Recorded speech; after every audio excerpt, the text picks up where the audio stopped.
have you ever wondered about covalent bonds? I mean, I've heard Mr. Mock talk about them before, but what are they? I don't really know. Yeah, how do they work? Like, I don't understand.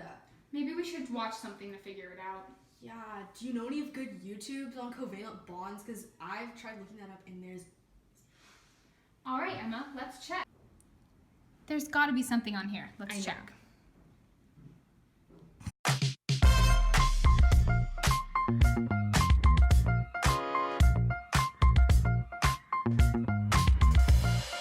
Hey, what's up? It's EmC². We're gonna teach you about some bonding. Don't be scared. Covalent bonding is what we're about. Covalent bonding, let me hear you shout. It's when two nonmetals come together. They have no charge of any measure. They share electrons, that's no joke. Mind the octet rule, or you'll choke. All atoms want 8, cause 8 is great.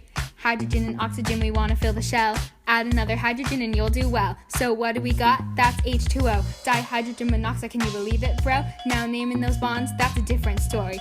Once you get them right, you will feel the glory. You must use prefixes in the name. The periodic table will lead you to fame.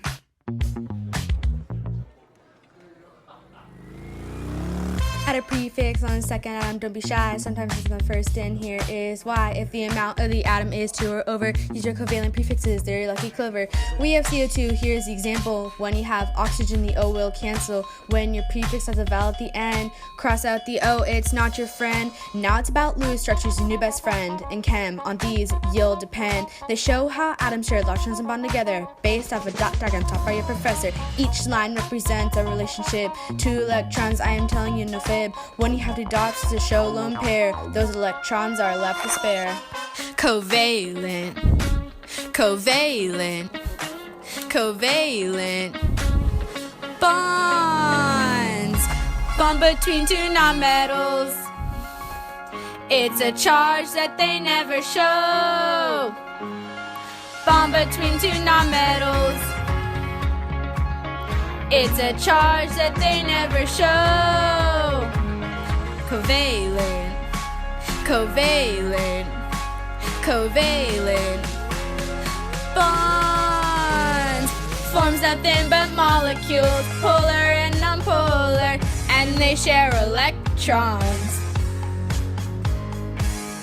Forms nothing but molecules, polar and nonpolar, and they share electrons.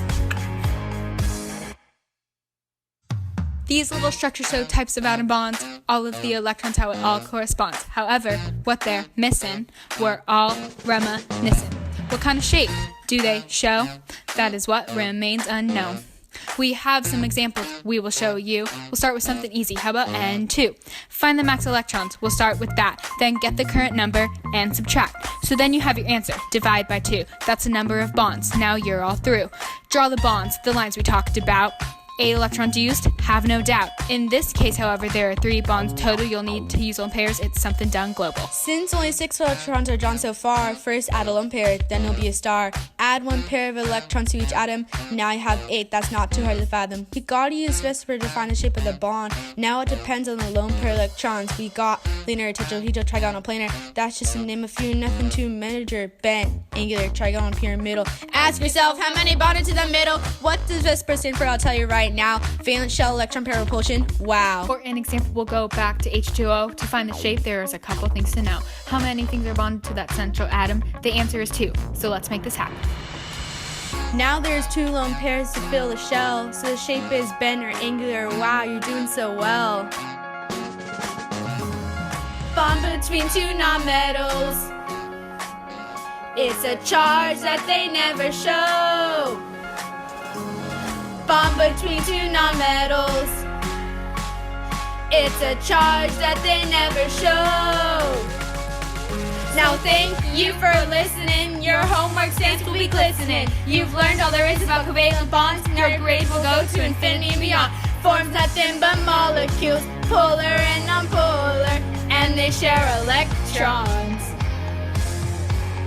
Forms nothing but molecules, polar and nonpolar, and they share electrons. EmC² out. No, that's not the right spot. Come on. Here.